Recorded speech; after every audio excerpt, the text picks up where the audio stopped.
అలాంటి చర్చలో మనతో పాటు జాయిన్ అవుతున్నారు రాజకీయ విశ్లేషకులు జమీలుద్దీన్ గారు మనతో పాటు, అలాగే బీఆర్ఎస్ నాయకులు చిరుమల రాకేష్ గారు మనతో పాటు ఉన్నారు. నమస్కారం. జమీల్ గారు, మనం చూస్తున్నాం కాంగ్రెస్కు సంబంధించిన గూండాగిరి రోజు రోజుకు కూడా జూబ్లీస్ ఎన్నికల్లో పెరిగిపోతుందనే కీలకమైన అంశం ఈరోజు పత్రికల్లో ప్రధానంగా కనిపిస్తూ ఉంది.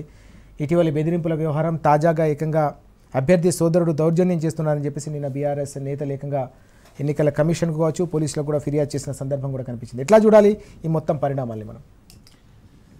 వాస్తవంగా దీన్ని చూసినట్టయితే ఈ కాంగ్రెస్ పార్టీ అభ్యర్థి ఎవరైతే ఉన్నారో ఆయన ప్రజలను నమ్ముకొని లేడు. ఆయన ఎంతసేపు బెదిరింపులను గుండాగిరిని నమ్ముకొని ఉన్నాడు.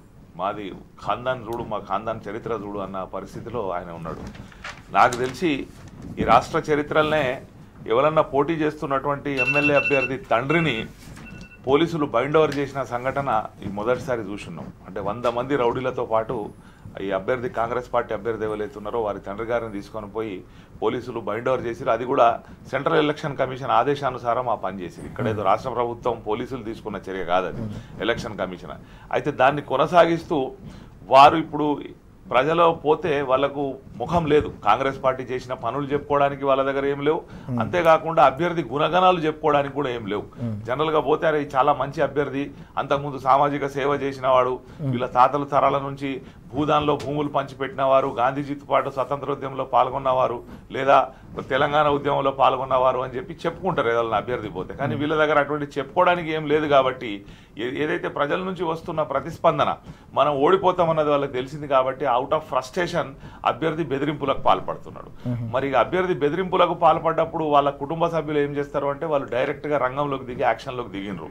నిన్న మీరు చూసిరు 2 జాగాల్లో కూడా బీఆర్ఎస్ పార్టీ కార్యకర్తలు అక్కడ ప్రచారం చేస్తూ ఉంటే, ఒకటి వెంగళరావు నగర్లో, ఇంకోటి సుల్తాన్ నగర్లో, 2 జాగాల్లో కూడా వాళ్ళ కరపత్రాలు, వాళ్ళ దగ్గర ఉన్నటువంటి కండువాలు అన్ని గుంజుకొని మీరు వెళ్ళిపోవాలన్నారు. ఇదేదో యాదృచ్ఛికంగా జరిగింది కాదు, అక్కడదక్కడ జరిగినటువంటి యాదృచ్ఛిక సంఘటన కాకుండా ఇదో పక్కడబందీగా ఆ కాంగ్రెస్ పార్టీ అభ్యర్థి ఎవరైతే ఉన్నాడో ఆయన ప్రీ ప్లాన్డ్గా ఆల్రెడీ బెదిరింపులకు పాల్పడ్డాడు. ఇంకా 10 రోజులు ఎన్నికలకు మిగిలి ఉండంగానే వాళ్ళు ఈ రకమైన చర్యలకు పాల్పడుతున్నారు అని అంటే ఇది ప్రజల్లో పెద్ద ఎత్తున చర్చ జరుగుతూ ఉన్నది. పబ్లిక్ ఏమనుకుంటున్నారు అని అంటే, నిన్నటి వరకు రాష్ట్రంలో RR ట్యాక్స్ వసూలు చేసేది ఈ ప్రభుత్వం, రేపు దబ్బన ఈ కాంగ్రెస్ అభ్యర్థి తప్పిపోయి గెలిస్తే ఈ రోడ్డు మీద నడిస్తే కూడా ఈయన ట్యాక్స్ గుంజుకుంటాడా ఏమన్నా వీళ్ళ అనుచరులు ఎవరైతే ఉన్నారో. ఇంతకుముందు కూడా మనం సోషల్ మీడియాలో కొన్ని వీడియోస్ చూస్తున్నాం, అన్న పేర్లు చెప్పి వీళ్ళు బిర్యానీలు తినిపోతారు, ఛాయలు తాగిపోతారని ఒక హోటల్ అతను తన ఆవేదన వ్యక్తం చేసినట్టు రోడ్డు మీద కూడా వీళ్ళు నడవనియరు, ఇక్కడ కొత్తగా నవీన్ యాదవ్ ట్యాక్స్ విధిస్తారేమో వీళ్ళు అన్న పరిస్థితి అక్కడ నియోజకవర్గంలో చర్చలో ఉన్నది.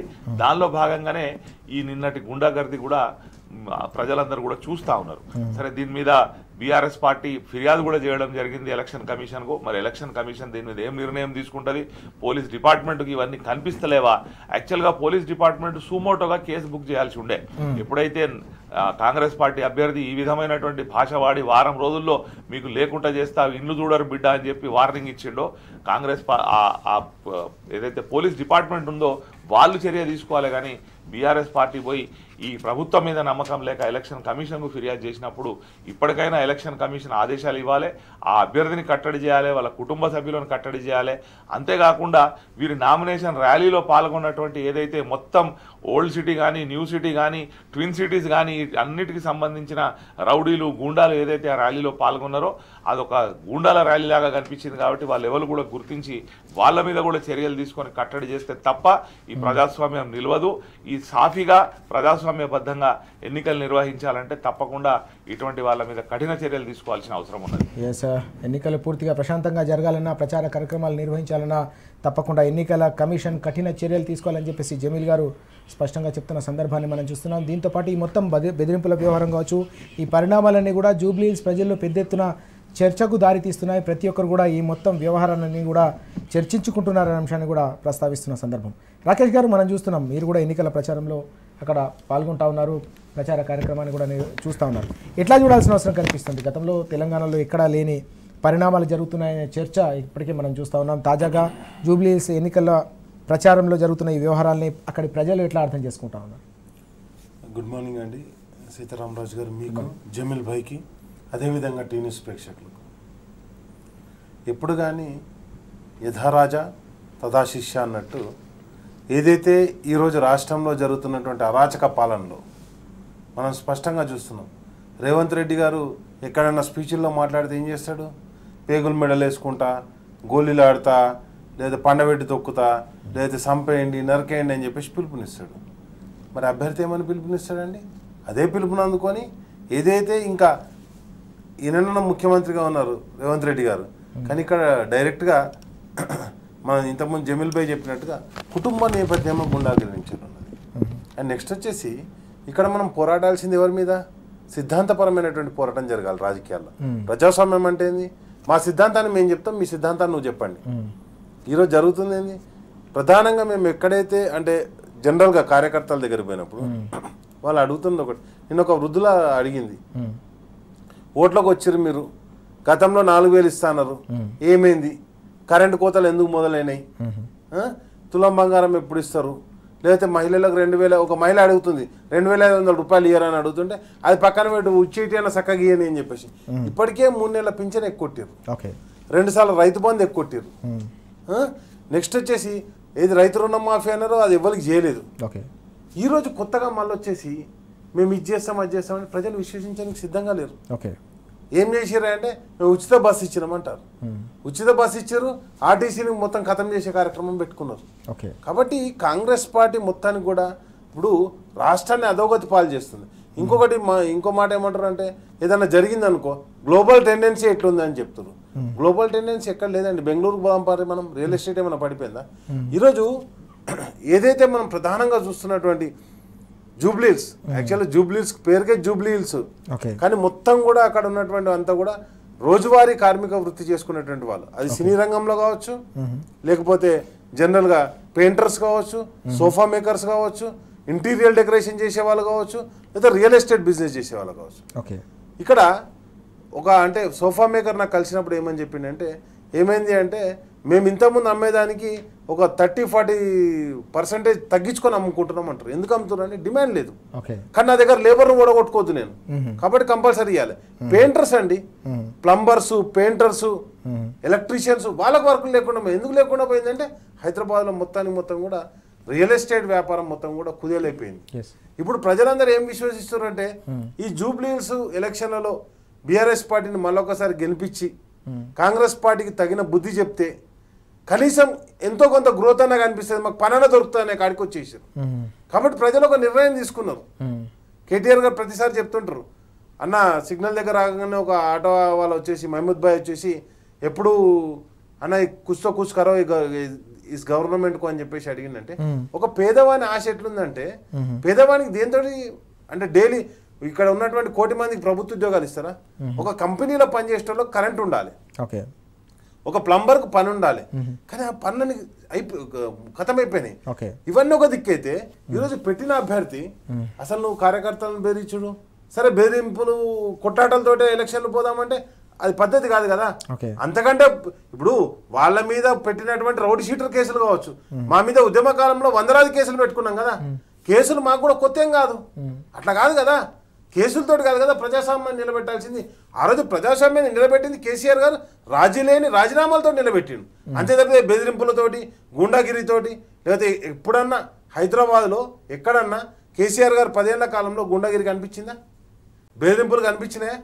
ఇంత లా అండ్ ఆర్డర్ ఫెయిల్యూర్ కనిపించిందా? పట్టపగలు నగల దుకాణాలు దోపిడీ, పట్టపగలు కాల్పులు, పట్టపగలు అత్యాచారాలు, ఏం జరుగుతుంది రాష్ట్రంలో? ఈ నగరానికి ఏమైందని ప్రశ్నించుకుంటారు. ఒకటే చెప్తున్నా, సింపుల్ ఎగ్జాంపుల్ మీకు. ఒకసారి మనం జూబ్లీహిల్స్ చెక్ పోస్ట్ దగ్గర బండి స్టార్ట్ చేసుకొని పంజాగుట్ట దాకా పోతే 2 కిలోమీటర్ 2.5 కిలోమీటర్లు వస్తుంది.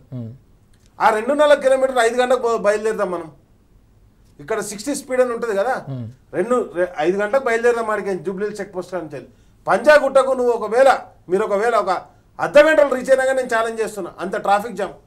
ఎక్కడ కనిపిస్తుందంటే మొత్తం ట్రాఫిక్ పోలీసింగ్ ఎక్కడ కనిపిస్తుంది అంటే మొత్తం చాలాను కొట్టుడు. ఒక సగటు ఒక ఉద్యోగ కార్ డ్రైవర్ ఉంటాడు, ఎంత ఉంటుందండి ఆయన జీతం? 15,000 20,000 ఉంటుంది. ఆయనకు 13,000 1500 1300 నువ్వు చాలన్ రాస్తున్నావు. చాలన్లతో కాంగ్రెస్ పార్టీ బతుకుతుంది.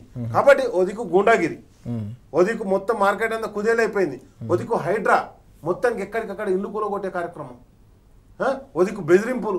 ఇదైతే రేపు పొద్దుగల జూబ్లీహిల్స్ గెలిచిన తర్వాత, అందుకే హైదరాబాద్ ఒక్క సీటు కూడా గెలిపేలే కాంగ్రెస్ పార్టీ. ఇదంతా ప్రజలకు 10 ఏళ్ల కింద తెలుసు కాబట్టి వాళ్ళు ఎవరు కూడా ప్రజలు కాంగ్రెస్ పార్టీని యాక్సెప్ట్ చేయలే, రాబోయే ఎలక్షన్లో కూడా ఈ జూబ్లీహిల్స్ ఎలక్షన్లో కూడా కాంగ్రెస్ పార్టీని ఎట్టి పరిస్థితుల్లో కూడా ప్రజలు తిరస్కరించడానికి సిద్ధంగా ఉన్నారు. బీఆర్ఎస్ పార్టీకి వేయడానికి కేసీఆర్ గారి నాయకత్వాన్ని బలపరచడానికి ఈరోజు జూబ్లీహిల్స్ ప్రజలందరూ కూడా సిద్ధంగా ఉన్నారు. ఎస్, మనం చూస్తున్నాం ఈ నగరానికి ఏమైందనే చర్చ ప్రస్తుతం జూబ్లీహిల్స్ ప్రజల మదిని తొలుస్తోంది. జూబ్లీహిల్స్ ప్రజల్లో చర్చ జరుగుతుందని చెప్పేసి రాకేష్ గారు కూడా చెప్తున్న సందర్భాన్ని మనం చూస్తున్నాం. 10 ఏళ్ల పాటు ప్రశాంతంగా ఉన్న హైదరాబాద్లో ఈ బెదిరింపుల పర్వం కావచ్చు, పెరిగిపోతున్న నేరాలు కూడా, దీంతో పాటు కరెంటు కోతలు, ఇతర మౌలిక సదుపాయాలకు సంబంధించిన అంశంలో ఘోర వైఫల్యం, ఇవన్నీ కూడా చర్చకు వస్తున్నాయి. ఈ బెదిరింపుల పరిణామం అనేది పరాకాష్ఠకు చేరిందనే అంశం కూడా చర్చకు వస్తుంది. కాబట్టి తప్పకుండా కాంగ్రెస్ వ్యవహారాలన్నీ కూడా ప్రజలు గమనిస్తూ ఉన్నారు. కాంగ్రెస్ పార్టీకి గుణపాఠం చెప్తారని చెప్పేసి స్పష్టంగా చెప్తున్న సందర్భాన్ని మనం చూస్తూ ఉన్నాం. జమీల్ గారు, నిన్న మనం చూసాం ఒక పెద్దమ్మ జూబ్లీహిల్స్ ప్రజల చైతన్యానికి ప్రతీకగా ఏకంగా మంత్రిని కాంగ్రెస్ ఇచ్చిన హామీలపై నిలదీసిన సందర్భం మనం చూసినాం. చైతన్యం వెల్లివిరిసిన సందర్భం కూడా కనిపించింది. కాంగ్రెస్ అసెంబ్లీ ఎన్నికల్లో ఇచ్చిన హామీలు ఏమైనాయి, మీకు ఎందుకు ఓటేయాలి, ఏం చేసిరు 2 ఏళ్లలో అని చెప్పేసి సూటిగా ప్రభుత్వాన్ని నిలదీసిన కీలకమైన అంశం నిన్న సోషల్ మీడియాలో, ఈరోజు పత్రికల్లో కూడా ప్రధానంగా కనిపించింది. ఎట్లా చూడాల్సిన అవసరం కనిపిస్తుంది ఈ ప్రజా చైతన్యాన్ని, కాంగ్రెస్ పార్టీకి సంబంధించిన పరిపాలనపై ప్రజల్లో ఉన్న అభిమతాన్ని మనం ఎట్లా అర్థం చేసుకోవాల్సిన? నిన్న పెద్దమ్మ ఏదైతే మంత్రి జూపల్లి కృష్ణారావు గారిని నిలదీసిందో ఇది మొత్తం జూబ్లీహిల్స్ ప్రజల యొక్క మనోభావాలను ఆమె ప్రతిబింబించింది. అక్కడ జూబ్లీహిల్స్లో ఉన్న ప్రజలందరూ కూడా అనుకుంటున్నారు, కానీ మనం ఇందాక చర్చ చేసినట్టు ఈ బెదిరింపులకు, ఈ గుండాగర్దికి భయపడి బయటకు వచ్చి మాట్లాడతలేరు. వాళ్ళు ఏమంటున్నారంటే, అన్న మేము చెప్తాం కానీ జర కెమెరాలు బంద్ చేయరు అన్న పరిస్థితి చాలామంది ఈ పత్రికా మిత్రులు చెప్పారు. వాళ్ళు ఇంటర్వ్యూ చేయడానికో సర్వే చేయడానికో వెళ్ళినప్పుడు వాళ్ళు అడిగితే, అమ్మ మేము ఛానల్ తీసేయాలి, మైక్ తీసేయాలి, లేకపోతే కెమెరా తీసేయండి, మేము చెప్తామని చెప్పి ఇదే విషయం చెప్పారు. నిన్న పెద్దమ్మ ధైర్యం చేసి ఆమె బయటకు వచ్చేసి అవుట్ స్పోకెన్గా మాట్లాడింది. ఇది మొత్తం జూబ్లీహిల్స్ ప్రజలు, తెలంగాణ ప్రజల మదిని తొలుస్తున్నటువంటి విషయాన్ని ఆమె బయటికి చెప్పింది. ఇలా ప్రతి ఒక్క దగ్గర కూడా వీళ్ళు నిలదీతకు గురి అవుతున్నారు కాబట్టే, వీళ్ళు చెప్పుకోవడానికి ఏం లేదు కాబట్టే ఈ విధమైన బెదిరింపులకు వీళ్ళు పాల్పడతా ఉన్నారు. మీ సంగతి చెప్తామని చెప్పి బీఆర్ఎస్ పార్టీను, క్యాడర్ను బెదిరించో, కేసులు పెట్టో, భయభ్రాంతులకు గురి చేసి ప్రజలను అవసరమైతే వీళ్ళు చివరి రోజు వరకు బూత్ క్యాప్చరింగ్ కూడా పాల్పడే అవకాశం ఉన్నది. ఆ ప్రమాదం కూడా ఉంది కాబట్టే ఇప్పటి నుండే ఎలక్షన్ కమిషన్ అన్నది మేల్కోవాలి, ఎలక్షన్ కమిషన్ పక్కడబంది చర్యలు తీసుకోవాలి. నిన్ను ఏమడిగింది, పెద్దవ దగ్గరికి పోతే నా పెన్షన్ 4,000 చేస్తా అన్నావు బిడ్డ, ఏమైంది అని చెప్పి ఆమె స్పష్టంగా అడిగింది. ఇవాళ మహిళకు నువ్వు ఫ్రీ బస్ ఇచ్చినా అని చెప్తున్నావు, ఫ్రీ బస్సు కాదు భయ, నువ్వు 2,500 ఇస్తా అన్నావు కదా అందరికీ, ఆ 2,500 ఏది అని చెప్పి కూడా అక్కడ ప్రజలు నిలదీస్తా ఉన్నారు. నీ తులం బంగారం ఏది అని చెప్పి కూడా అడిగే పరిస్థితి ఉన్నది. ఇది అడగద్దు అని చెప్తే బయటికి రావద్దు ఈ విషయాలు అంటే బెదిరింపులకు పాల్పడాలని పాల్పడుతున్నది. ఇది రేపు 14వ తారీఖు రోజు రాబోయే రిజల్ట్కు ఈమె నిన్న ఒక ఎగ్జిట్ పోల్ లాగా ఈ పెద్దమ్మ ఎవరైతే మాట్లాడిందో ఆమె అవుట్ చేయడం జరిగింది. ఈ ఆలోచన ప్రజలకు అందరికి వచ్చినప్పుడు తప్పకుండా ఇదే రిజల్ట్ 11వ తారీఖు రోజు బటన్ల రూపంలో కనిపించబోతున్నది జూబ్లీహిల్స్ లో.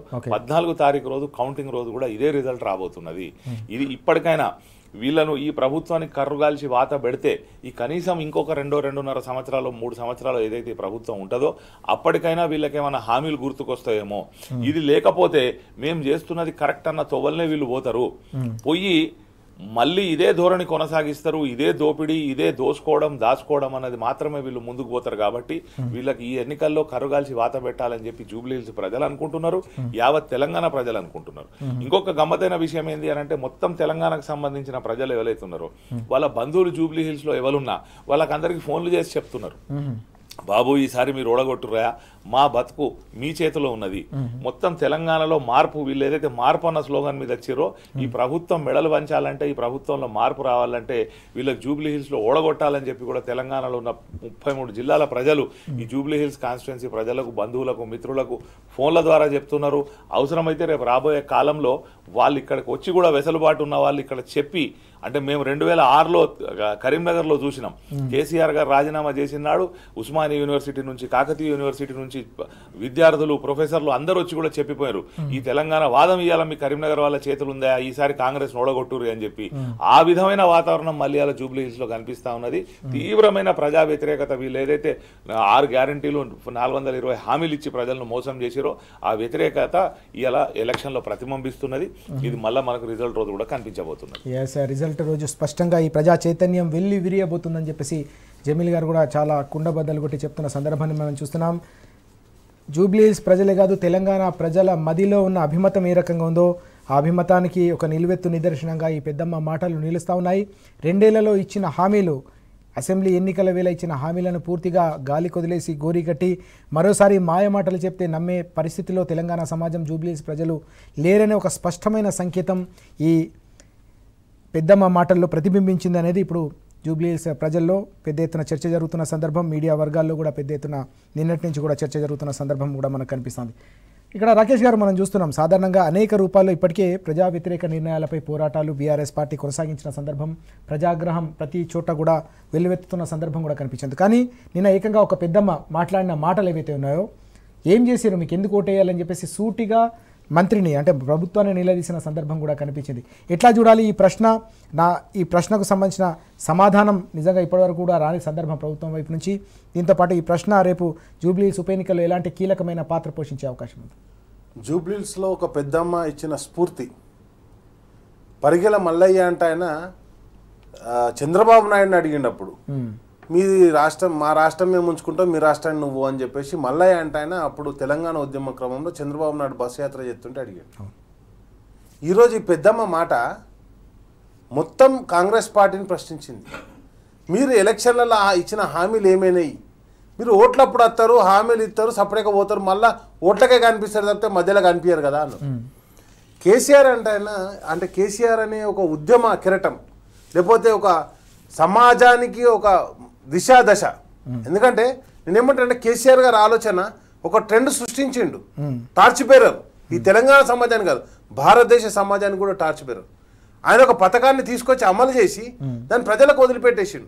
ఏ రోజు కూడా ఆయన ఎలక్షన్ కేసీఆర్ గారు ఆలోచించింది ఎలక్షన్ హామీ అని ఆలోచించలేదు. ఆయన కేసీఆర్ గారు ఆలోచించిన పెద్ద ఆయన ఆలోచించినప్పుడు ఎప్పుడు కానీ ఏమని ఆలోచించిందంటే ప్రజలకు మనం మంచి చేయాలని ఆలోచించాడు. ఇప్పుడు సెంట్రల్ ఒక స్కీమ్ తీసుకుంది, హర్ ఘర్ జల్. కేసీఆర్ గారు మిషన్ భాగీరథ ద్వారా అందరికీ నీళ్ళు ఇచ్చారు. ఈరోజు కొత్తగా కేంద్రం తీసుకుంటుంది కావచ్చు, దానికి ఒక పేరు పెట్టింది కావచ్చు, కానీ దానికి మార్గదర్శి ఎవరు దేశం మొత్తంలో? కేసీఆర్ గారు. అదేవిధంగా రైతు బంధు ఒక పథకం అమలు చేసిండు, ప్రజలకు ఇచ్చేసిండు. రైతు బీమా, కళ్యాణ లక్ష్మి. నేనేమంటానంటే అంతేందుకు మనం ఈరోజు అంటే ప్రతి ఒక్క స్కీము, దళిత బంధు అనే స్కీమ్ను దేశం మొత్తంలో అమలు చేయాలని చెప్పేసి ఒక సోయిని తీసుకొచ్చినోడు, సృష్టించినోడు. అంటే నేనేమంటే ఈ పథకాలన్నీ కూడా గతంలో లేకుండే, అవన్నీ పథకాలు కొత్త పథకాలు తీసుకొచ్చి అమలు చేసాడు. కానీ కాంగ్రెస్ పార్టీ వచ్చిన తర్వాత ఏమని కేసీఆర్ కిట్ మాయమైంది. హైదరాబాద్లో ఈరోజు ఏ దవాఖానకైనా పోదాం, ప్రస్తుత దవాఖానలో ఏ దవాఖానలో కేసీఆర్ కిట్ ఇచ్చేటోళ్ళు. అమ్మాయి పుడితే 13,000, అబ్బాయి పుడితే 12,000 ఇచ్చేటోళ్ళు. ఈరోజు బంద్ అయిపోయింది. అవన్నీ ప్రజలు ప్రశ్నిస్తున్నారు గ్రౌండ్లోకి పోయినప్పుడు. నేనేమంటే ప్రజలు ప్రశ్నించే తత్వాన్ని నేర్చుకున్నారు, ప్రతి ఒక్కరిని ప్రశ్నిస్తారు. నేనేమంటానంటే మీరు ఏం చేశారని అడుగుతుంది ఆ పెద్దమ్మ. ఆ పెద్దమ్మ ఏమన్నది, నేను ఉంటానో వస్తానో అన్నది. అంటే నువ్వు పథకం అమలు చేయలేవు అని చెప్పేసి డైరెక్ట్గా కాంగ్రెస్ పార్టీ మంత్రిని నిలదీసింది. వచ్చిన వాళ్ళు ఎవరని కాదు, ఎవరైనా నేను నిలదీస్తా. నా దగ్గరికి ఎందుకు వచ్చినావు? నా ఓటు గురించి వచ్చినావు. నా ఓటు గురించి వచ్చినప్పుడు నువ్వు ఇచ్చిన హామీ ఏమైందని అడుగుతుంది. ఆమె అడుగుతుంది, నా ఇచ్చిన హామీ ఏమైంది? నువ్వు కరెంటు ఫ్రీకి ఇస్తా అంటివి. పెద్దమ్మ అడిగింది ఏంది? నన్ను 4,000 పెంచినప్పుడు వస్తే కరెంటు ఫ్రీగా అన్నావు, కరెంటు ఫ్రీకి ఇస్తాడు. ఇవి రెండే అడిగింది. కరెంటు కోతలు అవుతాయి కరెంట్ హైదరాబాద్లో. ఎందుకంటే మొత్తం అపార్ట్మెంట్స్ ఉంటాయండి. ఈ అపార్ట్మెంట్లలో అందరికి జనరేటర్ పెట్టుకునేంత కెపాసిటీ ఉండదు. హైదరాబాద్లో కావాల్సిన మౌలిక వసతులు ఏంది? రెండే రెండు. ఒకటి కరెంటు, ఇంకోటి తాగునీరు, ఇంకొకటి ఎక్కువ అనుకుంటే రోడ్లు. ఇప్పుడు తాగునీరు పరిస్థితి దారుణంగా ఉన్నది. ఆ 20,000 లీటర్లు కేసీఆర్ గారు ప్రతి ఇంటికి ఉచితంగా ఇచ్చిండు. ఈరోజు దానికి మీటర్లు ఫిట్ చేస్తా అంటారు. ఇక కరెంటు పరిస్థితి, కరెంటు కోతలు గురవుతున్నాయి. ఒక అపార్ట్మెంట్లో కావచ్చు, ఒక ఇంట్లో కావచ్చు, సన్లైట్ కూడా పడని పరిస్థితి ఉంటుందండి. కరెంట్ ఉంటేనే వాళ్ళ మనగడ. ఆ కరెంట్ ఉండకుండా పోతే ఎట్లా బతకాలి వాళ్ళు? ఇంకో దిక్కు రోడ్డు మీదకి వస్తే ఏ రోడ్ అన్నా గుంతలు లేకుండా ఉన్నదా? కాబట్టి వరస్ట్ సిచ్యువేషన్లో హైదరాబాద్ మొత్తం అల్లకల్లలో ఉంది. ఎంత అల్లకల్లలో ఉందంటే ఫ్లైఓవర్లు మునిగిపోతున్నాయి. రోడ్లు ఇళ్ళు కాదు మునిగిపోయేది, ఫ్లైఓవర్లు మునిగిపోతున్నాయి. ఎందుకంటే కనీసం ఆ డ్రైనేజ్ నాలా ఉంటుంది కదా, దాన్ని కూడా క్లీన్ చేస్తలేదు. అంటే మొత్తం పారిశుద్ధం పడకేసింది. ఇప్పుడు మనం ఎక్కడో కాదు, ముఖ్యమంత్రి గారు రివ్యూలే ఏంది హైదరాబాద్ మొత్తం ఇంత చెత్త అవుతుంది, హైదరాబాద్ ఎవరు పట్టించుకుంటలేరు. ఎవరు మాట్లాడి? మీరు నేను కాదు కదా, స్వయంగా ముఖ్యమంత్రి గారే మాట్లాడి. ఎంత దారుణంగా ఉందంటే ముఖ్యమంత్రి గారి పాలన గురించి ఒక మంత్రి గారి ఇంటి మీద మంత్రి గారి బిడ్డ బయటకు వచ్చి మాట్లాడుతుంది. ఏంది పంచాయతీ అంటే ఏం లేదు, అన్నదమ్ములు అక్కడ విల్లాల మీద కన్నేసిర్రు. ఇప్పుడు ఆయన కబ్జాదారుడైనప్పుడు కొత్తగా ఇంకొక ఆయన కబ్జాదారుడు పెడితే కబ్జాదారుడు కాకుండా ఎట్లుంటాడు? ఈరోజు నేను ఒకటే అడుగుతున్నా, కాంగ్రెస్ అభ్యర్థి ఆఫీస్, ఆయన ఆఫీస్ ఎక్కడ ఉంది? అది కంప్లీట్గా స్కూల్ పక్కన స్కూల్ జాగా ఆక్యుపై చేసుకొని ఉన్నది. కావాలంటే మీరు చూడండి, పోయి ఇప్పుడు ఎవరైనా చూడొచ్చు అక్కడ. కాబట్టి రేపు పొద్దుగాల భయపడుతుంది జూబ్లీహిల్స్ ఏమంటే, జూబ్లీహిల్స్ మొత్తం భయపడుతుంది ఏంటంటే, ఒకప్పుడు పీజీఆర్ లాంటి గొప్ప నాయకుడిని చూసింది, అందరికి పేదలకు ఇల్లు ఇచ్చినోడు. మాగంటి గోపన్నను చూసింది, గోపన్ అంటాడు అన్న అనగానే ఆదుకుంటాడు. అట్లాంటి నుంచి వెళ్ళి నీ ఇల్లు జాగా నాది, నీ కాగితాలు నా దగ్గర ఉన్నాయి, నువ్వు ఇల్లు జాగా ఎవరి దగ్గర కొన్నావు, నీ అపార్ట్మెంట్లో ఎట్లుంటావు, లేకపోతే ఈ ఏరియాలో ఎట్లా తిరుగుతావు, గల్లీ దాడతావా, గిసొంటోళ్ళని చూడలే ఎప్పుడు హైదరాబాద్. జూబ్లీహిల్స్ ఎప్పుడు చూడలే. పీజీఆర్ లాంటి గొప్ప నాయకుడిని చూసింది, మాగంటి గోపన్నను చూసింది. కానీ అంతేగాని బెదిరించి అఫ్తాల్ వసూలు చేసేటోళ్ళను, ఛాయ్ బండి బాధపడతాడా అండి? ఎక్కడైనా ఉంటే నిజంగానే ఎవరో అపార్ట్మెంట్ అది రియల్ ఎస్టేట్ భయపడరంటే అది వేరు, కానీ ఛాయ్ బండి కూడా భయపడుతుండు. అలాంటి సిచ్యువేషన్ కాంగ్రెస్ సృష్టించడం జరిగిందండి. ఎస్, మనం చూస్తున్నాం పూర్తిగా పెద్దమ్మ మాట్లాడిన మాటలు అనేవి జూబ్లీహిల్స్ ప్రజల చైతన్యానికి ప్రతీకగా నిలుస్తున్నాయనే ఒక అభిప్రాయం వ్యక్తమవుతున్న సందర్భాన్ని మనం చూస్తున్నాం. దీంతోపాటు వ్యాపారులంతా కూడా భయపడుతున్నారు. ఈ బెదిరింపుల పర్వం కూడా పెద్ద ఎత్తున ప్రజల్లో అలాగే వ్యాపారవేత్తల్లో వ్యాపార వర్గాల్లో కూడా తీవ్రమైన ఆందోళన కారణమవుతుంది. కాబట్టి తప్పకుండా ప్రజా చైతన్యం ఇప్పుడు మాటల్లో రేపు ఓట్ల రూపంలో కూడా తప్పకుండా వెళ్ళి విరుస్తుంది. కాంగ్రెస్కు తప్పకుండా గుణపాఠం చెప్పేందుకు ప్రజలు సిద్ధంగా ఉన్నారు. తప్పకుండా జూబ్లీహిల్స్లో ఈ బెదిరింపుల పర్వానికి కూడా అడ్డుకట్ట వేస్తారని చెప్పేసి రాకేష్ గారు అలాగే జమీల్ గారు కూడా చెప్తున్న సందర్భాన్ని మనం చూస్తున్నాం. జమీల్ గారు, మనం చూసాం 10 ఏళ్ల పాటు తెలంగాణలో మైనార్టీల సంక్షేమం కోసం తీసుకున్న చర్యలు కావచ్చు, చేపట్టిన పథకాలు మనం చూసాం. తాజాగా కనీసం 2 ఏళ్ల నుంచి క్యాబినెట్లో, రాష్ట్ర క్యాబినెట్లో మైనార్టీకి మంత్రి పదవి కూడా లేదనే అంశం ఇటీవల పెద్ద ఎత్తున బీఆర్ఎస్ పార్టీ కూడా ఒత్తిడి పెంచిన పరిస్థితి, జూబ్లీహిల్స్లో కూడా పెద్ద ఎత్తున చర్చ జరిగిన సందర్భం. చివరికి ఆ ఒత్తిడికి తలగిన సందర్భం కూడా కనిపిస్తుంది. అజర్కు మంత్రి పదవి అంటూ మనం చూస్తున్నాం జరుగుతున్న పరిణామాలు. ఎట్లా చూడాల్సిన అవసరం కనిపిస్తుంది? దీంతో పాటుగా మైనార్టీ డిక్లరేషన్ పేరిట కూడా రకరకాల హామీలు ఇచ్చిన సందర్భం, వాటిలో ఒక్కటి కూడా అమలు కాలేదనే అంశం కూడా ఇప్పుడు పెద్ద ఎత్తున చర్చ జరుగుతున్న సందర్భాన్ని మనం చూస్తున్నాం. ఓవరాల్గా ఈ ఇష్యూస్ ఎట్లాంటి పాత్ర పోషించే అవకాశం ఉంది? ఈరోజు అజరుద్దీన్ గారికి మంత్రి పదవి ఇస్తారు అని చెప్పి ఏదైతే గవర్నర్ గారి ఆఫీస్ నుంచి కూడా 12:15 ఏదో ప్రమాణ స్వీకారం ఉందని చెప్పి వార్త రావడం జరిగింది. వాస్తవంగా ఈ మంత్రి పదవి అన్నది ఇది అజరుద్దీన్ గారి మీద ప్రేమతోనో మైనారిటీల మీద ప్రేమతోనో ఇస్తున్నది కాదు. ఈ మంత్రి పదవి అన్నది కేవలం ఈ జూబ్లీహిల్స్ ఎన్నికల్లో ఉన్నటువంటి 1,25,000 ముస్లిం ఓట్లను కొల్లగొట్టాలన్న ఒక ఆలోచనతోని ఈ మంత్రి పదవి ఇప్పుడు ఇస్తున్నట్టుగా అనిపిస్తున్నది. వీళ్ళకి నిజంగానే ముస్లింల మీద ప్రేమ ఉండి ఉంటే ఈ క్యాబినెట్ కొలువు తీరిన మొదటి రోజే గత ప్రభుత్వంలో కేసీఆర్ గారు తనతో పాటు ఏకైక మంత్రిగా మహమూద్ అలీ గారిని తీసుకోవడం జరిగింది. ఒక మైనారిటీ వ్యక్తిని ఎమ్మెల్సీని చేసి ఆయన ఉప ముఖ్యమంత్రి పదవి ఇవ్వడం జరిగింది. కీలకమైనటువంటి రెవెన్యూ శాఖ పదవి ఇచ్చిండు, కీలకమైనటువంటి హోంశాఖ మంత్రిగా కేసీఆర్ గారు ఇచ్చి అది మొత్తం మైనారిటీ సమాజాన్ని గౌరవించుకున్నాడు. కానీ ఈ కాంగ్రెస్ పార్టీ ఈరోజు ఆ సమాజం మీద గౌరవం కాకుండా కేవలం ఓట్లు కొల్లగొట్టుకొని పోవాలన్న ఒక ఆలోచనతోని వీరికి మంత్రి పదవి ఇవ్వడం జరిగింది. ఈ మంత్రి పదవి కూడా మరి ఇది గతంలో ఏక్ దిన్ కా సుల్తాన్ అంటారు, మరి ఎన్ని రోజులు ఉంటుందని కూడా తెలియని పరిస్థితి. ఎందుకంటే వీరు ఏ సభలో కూడా సభ్యుడు కాదు కాబట్టి, ఇప్పుడు రాబోయే 6 నెలల్లో ఏ ఎన్నికలు కూడా లేవు కాబట్టి మరి వారిని ఎమ్మెల్సీ ఎట్లా చేస్తారు, ఎమ్మెల్యే ఎట్లా చేస్తారు అన్నది ఆ చెప్పాల్సిన బాధ్యత కాంగ్రెస్ పార్టీ మీద ఉన్నది. ఇది కూడా చర్చ జరుగుతూ ఉన్నది ఈ ముస్లిం సమాజంలో, పెద్దల్లో, జూబ్లీహిల్స్ ఓటర్ల మధ్యలో కూడా ఇది చర్చ జరుగుతూ ఉన్నది. మనం చూసినట్టయితే ఈ యొక్క మంత్రి పదవి మీరు ఒక ఈయంగానే ముస్లిం సమాజం అంతా కూడా ఎగబడి వచ్చి మీకు ఓట్లేసే పరిస్థితి ఇలా జూబ్లీహిల్స్లో లేదు. ఎందుకంటే మీరు మైనారిటీ డిక్లరేషన్ పేరు మీద మైనారిటీలను మోసం చేశారు. 4,000 కోట్ల రూపాయల బడ్జెట్ ఇస్తా అన్నారు. ఆ బడ్జెట్ ఇచ్చి ఉంటే ఎవరో పేద మైనారిటీలకు ఎంతో కొంత లాభం జరిగేది, ఒక లోన్ వచ్చేది. అది కూడా లేదు. ఎన్నికల ముందు ఇదే నోటిఫికేషన్ రావడానికి కొద్ది రోజుల ముందు ఏమన్నారంటే ముస్లిం మహిళలకు మేము 50,000 రూపాయలు ఇస్తాం, ఈ దూదేకుల వాళ్లకు ఫకీరోళ్లకు మేము మోపెడ్ బండ్లు కొనిస్తామని చెప్పి మంత్రి గారు హడావుడిగా ఒక ప్రకటన చేశారు. అది ఇంతవరకు దాని దరఖాస్తు తీసుకున్న లేడు. రాజీవ్ యువ వికాసం అన్నారు, దానిలో ఏమన్నా లోన్లు వస్తే ఏమన్నా దరఖాస్తు పెట్టుకున్నారు. కనీసం కుట్టు మిషన్ అని పరిస్థితి ఈ 2 సంవత్సరాల్లో ఈ కాంగ్రెస్ పార్టీ చేసింది. మీరు స్కాలర్షిప్లు ఇస్తలేరు. ఇమాం మౌజన్లు ఎవరైతే ఉంటారో కేసీఆర్ గారు వినూత్నంగా ఆలోచన చేసి ప్రతి నెల 5,000 రూపాయలు ఈ మస్జిద్లో ప్రేయర్ చేసే వాళ్ళకి చాలా తక్కువ జీతాలు ఉంటాయి కాబట్టి వాళ్ళకి ఇస్తామన్నారు. అవి కూడా 6 నెలల పాటు వీళ్ళు ఇవ్వలేని పరిస్థితి ఉన్నది. ఇదంతా కూడా చర్చ జరుగుతా ఉన్నది. మీరు ఇమాం మౌజన్లకు జీతాలు ఇయ్యరు, మీరు 4,000 కోట్లు బడ్జెట్ ఇయ్యరు, మైనార్టీ సప్లాన్ ఇస్తామని చెప్పి ప్రకటన చేశారు. ఆ సప్లాన్ ఇవ్వరు. ఏదైతే ఓవర్సీస్ స్కాలర్షిప్ ఉందో ఆ ఓవర్సీస్ స్కాలర్షిప్ ఇవ్వరు. ఇవన్నీ ఇవ్వకుండా మైనార్టీలను ఇలా మోసం చేసి మీరు ఒక మంత్రి పదవి, అది కూడా కేవలం ఈ ఓట్ల కొరకు, అది బీఆర్ఎస్ పార్టీ తెచ్చిన ఒత్తిడి మేరకు. అంటే ఒక ఎజెండా సెట్ చేయడం ఏదైతే ఉంటుందో, BRS party working president KTR గారు ఒక ఎజెండా సెట్ చేస్తే ఆ ఎజెండాని ఇలా కాంగ్రెస్ పార్టీ ఫాలో అవుతా ఉన్నది. ఆ ఒత్తిడి వారు చెప్పారు కాబట్టే ఇవాళ అజరుద్దీన్ గారికి మంత్రి పదవి వచ్చినట్టు కనిపిస్తా ఉన్నది. అంతేకాకుండా ఈ రోజు 70 సంవత్సరాల స్వతంత్ర భారతదేశంలో మైనారిటీ వర్గం ఎస్సీ ఎస్టీల కంటే వెనుకబడి ఉన్నదని చెప్పి ఏదైతే సచార్ కమిటీ కానీ జస్టిస్ రంగనాథ్ మిశ్రా కమిషన్ కానీ చెప్పిందో, దీనికి పూర్తి బాధ్యత కాంగ్రెస్ పార్టీ వహించాలి. ఎందుకంటే ప్రతిసారి మైనారిటీలు కాంగ్రెస్ పార్టీని నమ్మిరు, వీళ్ళకి ఓట్లేసారు. వీళ్ళు ప్రతిసారి మైనారిటీలను ముస్లింలను మోసం చేసారు తప్ప ఏమీ చేయలేదు. మీరు ఇతర రాష్ట్రాల్లో వీళ్ళు అధికారంలో ఉన్న దగ్గర కూడా అరకోర బడ్జెట్ పెట్టిరు.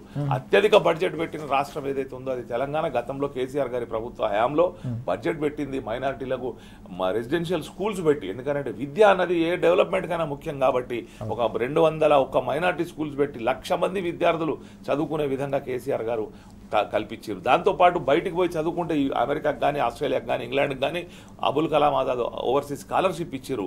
ఈరోజు ఆ గురుకులాలను కూడా వీళ్ళు నిర్వీర్యం చేస్తూ ఉన్నారు.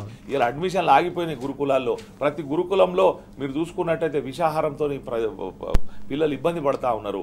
వాళ్ళ మీద ఎలాంటి ఆజమాయిషీ లేకుండా గాలి కిర్చిపెట్టి ముఖ్యమంత్రి గారు తన యొక్క మిత్రుడిని, తన బిజినెస్ పార్ట్నర్ను, తన బినామీని తీసుకొచ్చి దానికి చైర్మన్ చేసి కూర్చోబెట్టిండు. ఆయనకు సెటిల్మెంట్లకే టైం తీరతలేదు. ఆయన ఒకనాడు ఆ మైనారిటీ గురుకులాలను పట్టించుకునే పరిస్థితి ఉన్నది. కాబట్టి ఇదంతా కూడా జూబ్లీ హిల్స్ ప్రజలు గమనిస్తూ ఉన్నారు. మైనారిటీలను మోసం చేసిందే కాంగ్రెస్ పార్టీ. కాబట్టి ఈ తెలంగాణ రాష్ట్రం మట్టుకు మైనారిటీల అభివృద్ధి వైపు, విద్యా వికాసం వైపు నడిపించింది కేసీఆర్ గారు. కాబట్టి వాళ్ళందరూ కూడా గుర్తు చేసుకుంటున్నారు, అరే భాయ్ కేసీఆర్ సాబ్ కా గవర్నమెంట్ అచ్చా థా, అవి ఏ క్యా హై నా జబ్ సే హమారా పూరా చలేగా. ఇంకోటి ఏంటి అని అంటే, వీళ్ళు ఏదైతే హైడ్రా తెచ్చి ఇండ్లు కూలగొట్టిరో, ఆ హైడ్రా ఇండ్లు కూలినాయి కూడా అందులో 80% ముస్లిం పేదల ఇండ్లు మాత్రమే వీళ్ళు కూలగొట్టిరు. మూసీ ప్రక్షాళన పేరు మీద కూలగొట్టిన ఇండ్లు, కూలగొట్టిన దానికంటే నడి రాత్రి నీళ్లలో ముంచిన దుర్మార్గపు పరిపాలన ఏదైతే ఉందో అది కాంగ్రెస్ పరిపాలన. రాత్రికి రాత్రి మీరు హిమాయత్ సాగర్, ఉస్మాన్ సాగర్ గేట్లెత్తి మూసీలో ఈ పేదలను ముంచింది కూడా ఆల్మోస్ట్ 90% పేద ముస్లిం ప్రజలు. కాబట్టి వీళ్ళందరూ కూడా గుర్తు చేసుకుంటున్నారు, అరే కేసీఆర్ సాబ్ హమ్కు డబుల్ బెడ్రూమ్ దియా థా సాబ్, ఈయన క్యా హై రాత్ మే గేట్ ఉఠాకే పూరా డుబా దియా హమ్కు. పిల్లలతోని, సామాన్లతోని మా ఇండ్లు ముంచి మమ్మల్ని చంపే ప్రయత్నం చేసిండు. ఈ మూసిని కబ్జా చేసి దీనిలో ఏదో కార్పొరేట్ కంపెనీలకు అప్పచెప్పాలన్న ఒక ఉద్దేశంతో అని చెప్పి కూడా ఇలా ముస్లిం పేదలు మాట్లాడుకుంటా ఉన్నారు. ఇవాళ హైడ్రా పేరు మీద కూలగొట్టిన ఇండ్ల నుంచి పెడితే ఇవాళ ఈయన విధిస్తున్నటువంటి ఇంటి పనుల వరకు కూడా, ఇంటి పనులు ఆల్మోస్ట్ 4 చేసేసిండు. ప్రతి దగ్గర మాకు ఇబ్బంది చేస్తా ఉన్నది కాంగ్రెస్ ప్రభుత్వం. కాబట్టి తప్పకుండా బుద్ధి చెప్పాలని చెప్పి నిర్ణయానికి వచ్చిర్రు. ఒక అజరుద్దీన్ గారికి మంత్రి పదవి ఇయ్యంగానే వీళ్ళే మారిపోయి ఇమీడియట్ గా వీళ్ళకి ఓట్లేస్తారని చెప్పి నమ్మకం నాకైతే లేదు. మనం 11 తారీఖు రోజు చూసుకుంటే మనకు 14 తారీఖు రోజు డీటెయిల్ రిపోర్ట్ వస్తుంది, ఏ ముస్లిం బస్తీల్లో ఎన్ని ఓట్లు పడ్డాయి ఏమైందని చెప్పి. సర్వేలు కూడా చాలా అనుకూలంగా బీఆర్ఎస్ పార్టీకి వచ్చినాయి. ఏ సర్వే చూసినా మోర్ దాన్ 55% ముస్లిమ్స్ బీఆర్ఎస్కి అనుకూలంగా ఉన్నారు, కేవలం 22% మాత్రమే కాంగ్రెస్కి అనుకూలంగా ఉన్నారని ఆ సర్వేలు వచ్చినాయి. కాబట్టి ఈ స్టెప్ వీళ్ళు తీసుకున్నట్టు కనిపిస్తా ఉన్నది. కానీ అజరుద్దీన్ గారిని ఏక్ దిన్గా సుల్తాన్ చేయకుండా ఎట్లా కంటిన్యూ చేస్తారు క్యాబినెట్లో అని చెప్పాల్సిన బాధ్యత కూడా ఈ ప్రభుత్వం మీద ఉన్నది.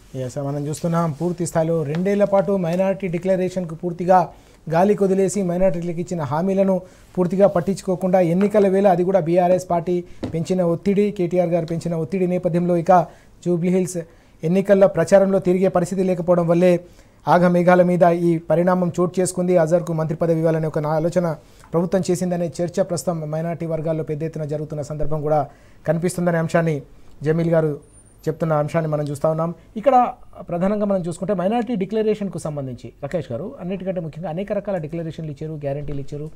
రైతులకు ఇచ్చిన డిక్లరేషన్, యూత్ డిక్లరేషన్ పరిస్థితి అదే ఉంది. మహిళా డిక్లరేషన్కు సంబంధించిన అంశం కూడా మనం చూసాం. తాజాగా మైనారిటీ డిక్లరేషన్ కూడా పెద్ద ఎత్తున చర్చ జరుగుతుంది. మరి మంత్రి పదవి ఇస్తున్నారు సరే, మరి మైనారిటీ డిక్లరేషన్ కింద ఇచ్చిన హామీల సంగతి ఏంటి? నిజంగానే మీకు చిత్తశుద్ధి ఉంటే 2 ఏళ్ల నుంచి ఎందుకు దాన్ని అమలు చేయట్లేదు? 4,000 రూపాయల బడ్జెట్ పెడతా అన్నారు, సప్లాన్ పెడతా అన్నారు, దీంతోపాటు 5 లక్షల రూపాయలు గ్రాడ్యుయేట్లకు ఇస్తా అన్నారు, ఇతర అనేక రకాల హామీలు ఇచ్చిన సందర్భం. కళ్యాణ్ లక్ష్మి, షాదీ ముబారక్ గతంలో ఉంటే మేము 1,60,000 రూపాయలు ఇస్తాం షాదీ ముబారక్ కింద అని చెప్పిన సందర్భం. ఈ హామీల పరిస్థితి ఏంటి? హామీలు ఎందుకు అమలు చేయలేదు అని చెప్పేసి మైనారిటీలు అడుగుతున్న ప్రశ్నను మనం ఎట్లా చూడాల్సిన అవసరం ఉంది? ఒకటి ప్రధానంగా ఈరోజు మైనారిటీలు నిజంగా కూడా గ్రామాల్లో కావచ్చు, పట్టణాల్లో కావచ్చు, జూబ్లీహిల్స్ తిరిగినా ఎక్కడ తిరిగినా అడుగుతున్న మొదటి ప్రశ్న ఏంటంటే, గతంలో అంటే నేను చూసిన, మేము ఎదుర్కొన్నాం ఏంటంటే, మా పిల్లోనికి మైనారిటీ స్కూల్లో సీట్ కావాలి, మా एक बार माइनॉरिटी स्कूल में डाल दिए तो गुरुकुलम में डाल दिए तो उसका జిందగీ సెట్ హో జాతా బోల్ అంటే వాళ్ళు అట్లా ఆలోచించేటోళ్ళు. కేసీఆర్ మైనార్టీ స్కూళ్ళకు పంపిస్తే కేసీఆర్ కా స్కూల్ అంటుండే, మైనార్టీ స్కూల్ అనకపోతున్నాడు, కేసీఆర్ కా స్కూల్ మీద దాడి చేస్తా ఖతం చేస్తాను. అట్లా ఉన్నటువంటి దాంట్లో ఈరోజు మైనార్టీ స్కూళ్ళల్లో విద్యార్థులు అడ్మిషన్ తీసుకోలేనటువంటి పరిస్థితి. మీరు ఒకసారి అడ్మిషన్లు చెక్ చేయండి, మొత్తం అడ్మిషన్లు డ్రాప్ అవుట్స్ అయినాయి. కేసీఆర్ గారు ఎందుకు పెట్టిన ఇంతకుముందు జబీల్ భాయ్ చెప్పినట్టుగా ఏదైతే నిజంగా అత్యంత దయనీయమైనటువంటి పరిస్థితుల్లో ముస్లింలు ఉన్నారు కాబట్టి వాళ్ళకి ఎట్లా గ్రోత్ వస్తుంది అంటే ఎడ్యుకేషన్ తోటే గ్రోత్ వస్తుంది. ఎడ్యుకేషన్ అనేది వాళ్ళకి అందించాలన్న ఒక ఉద్దేశంతో అది కూడా ఇంగ్లీష్ మీడియం విద్యను అందించాలి.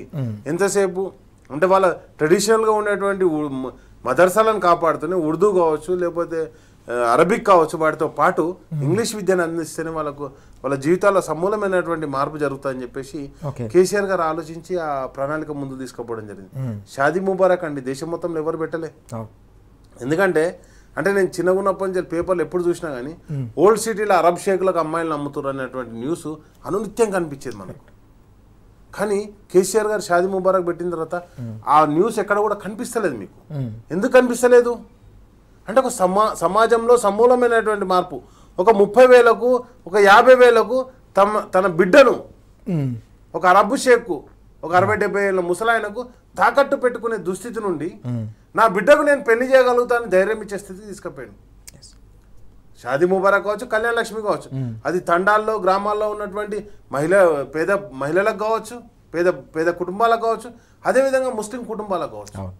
అండ్ నెక్స్ట్ వచ్చేసి ఒక కాన్పు చేసుకోవాలంటే కాన్పు చేసే 30,000, 40,000, 50,000 కట్టుతున్నటువంటి పరిస్థితి. అట్లాంటిది మీరు సౌకర్యవంతంగా పిల్లల్ని కానండి అని చెప్పేసి జడ్జిఖానా అని ఉంటుంది మన ఓల్డ్ సిటీకి పోతే అక్కడ మొత్తం ఆ జడ్జి అంటే పోతే అరే కేసీఆర్గా కిడ్దేరే అంటే పిల్లలకు సంరక్షణతో పాటు ఒక అద్భుతమైనటువంటి మానవ వికాసాన్ని కలగనటువంటి నాయకుడు కేసీఆర్ గారు. కానీ ఈరోజు ఏమైంది కాబట్టి నేను ఏమంటానంటే ఎందుకు ప్రశ్నిస్తున్నారు ప్రజలు, ఎవరిని ప్రశ్నిస్తున్నారు? కేసీఆర్ గారు తీసుకొచ్చినటువంటి పథకాలు అమలు చేస్తూ నువ్వు కొత్తగా ఇచ్చినటువంటి హామీలు. ఒక ముస్లిం అమ్మాయి షాదీ ముబారక్తో ₹1,00,000 పాటు ఒక తులం బంగారం పుస్తలు చేయించుకోనికి, వాళ్ళేం తులం బంగారం మీ అమ్ముకోనికి ఎవరు దాచిపెట్టుకోరు కదా, ఒక పుస్తె చేయించుకుంటారు. పుస్తలు దొంగతనం చేసిన వాళ్ళు అండి కాంగ్రెస్ వాళ్ళు. నువ్వు ఇచ్చిన హామీ కదా. నేనేమంటాను కేసీఆర్ గారు అంటాడు నేను నీళ్ళు లేకపోతే నాకు ఓటే కన్నాడు. మరి ఇప్పుడు మీరు కూడా చెప్పండి, మేము ఇచ్చినటువంటి హామీని అమలు చేయకపోతే మాకు ఓటేద్దని చెప్పండి. ఎందుకు చెప్పలేకపోతారు? హజారుద్దీన్ విషయానికి వద్దాం. హజారుద్దీన్ విషయాన్ని మరి హజారుద్దీన్కి టికెట్ ఇవ్వచ్చు కదా. గతంలో జూబ్లీస్ కంటెస్ట్ చేసింది హజారుద్దీనే కదా. ఈరోజు హజారుద్దీన్కి టికెట్ ఇవ్వకుండా మోసం చేసి ఆయన ఎమ్మెల్సీ కాలే, ఎమ్మెల్సీ డిక్లేర్ చేసి ఎన్ని రోజులు అవుతుందని దగ్గర 3-4 నెలలు అవుతుంది. ఎమ్మెల్సీ ఇవ్వలే, మీ చేతులు ఉన్నప్పుడే ఆయనకి ఇయ్యరు. అది వస్తుందో రాదో ఎత్తిపోతుందో అనే దాన్ని అయితే ప్రకటిస్తారు. అండ్ నెక్స్ట్ వచ్చేసి ఈరోజు మంత్రి ప్రతి ఇక్కడ ఇంకో డ్రామా నడుస్తుంది. కాంగ్రెస్ పార్టీ బీజేపీ పార్టీ ఇద్దరు కలిసి ఏంది హజారుద్దీన్కి మంత్రి పదవి ఇస్తానగానే దాన్ని ఇయ్యద్దని చెప్పేసి బీజేపీ వాళ్ళు పోతారు. ఎందుకు? ఇక్కడ మతం రెచ్చగొట్టాలి, మతాన్ని వాడుకోవాలి, ఆ కుట్రలో భాగమే ఇచ్చేస్తారు.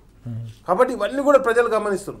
నేనేమంటున్నానంటే కేసీఆర్ గారు ఉన్నప్పుడు మోజాంలో కావచ్చు, ఇమాంలో కావచ్చు, లేకపోతే ఆలయాలకు కావచ్చు ధూపదీపం కింద మోజాంలకు ఇమాంలకు ఎట్లా ఇచ్చారో ధూపదీపం కింద కూడా అట్లనే ఇచ్చారు.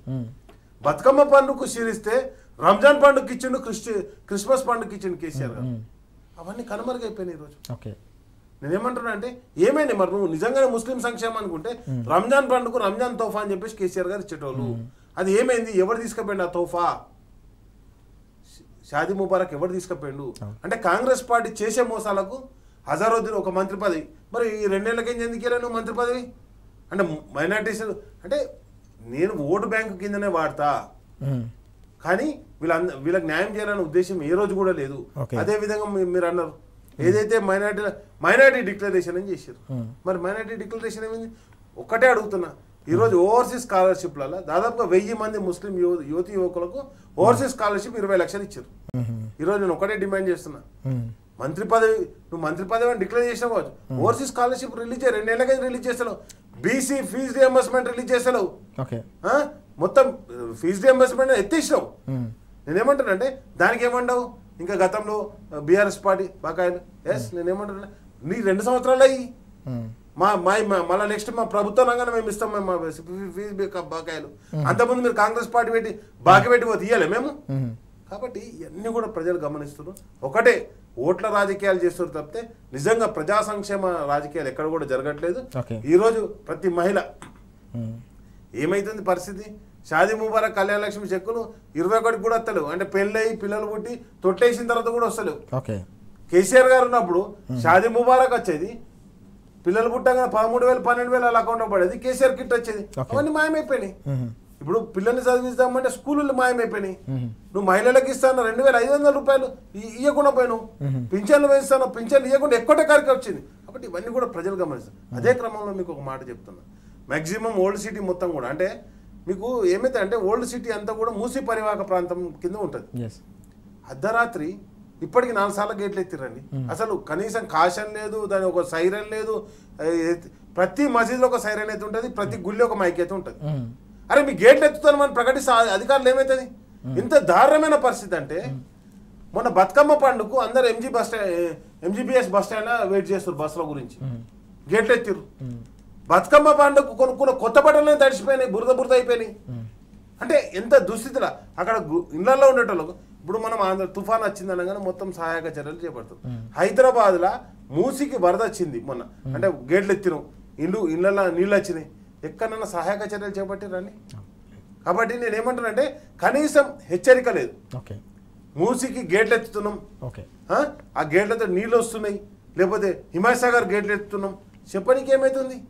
నేనేమంటాను, నువ్వేం కొత్తగా అరేంజ్ చేయమంటలేం. రంజాన్కు ఏ సైరన్ ఇచ్చే ప్రతి సైరన్ మసీదులలో ఉన్నది. పొద్దుగాల సుప్రభాతం చదివేటువంటి ప్రతి గుళ్ళే కూడా మైక్ ఉన్నది, ప్రతి చర్చిలో గంట ఉన్నది. అది కొడితే అయిపోతుంది కదా నువ్వు.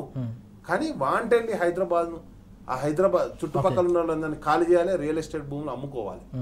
ఒకటే పని పెట్టుకున్నారండి. ఈరోజు ఎవరిని నమ్ముకున్నారు?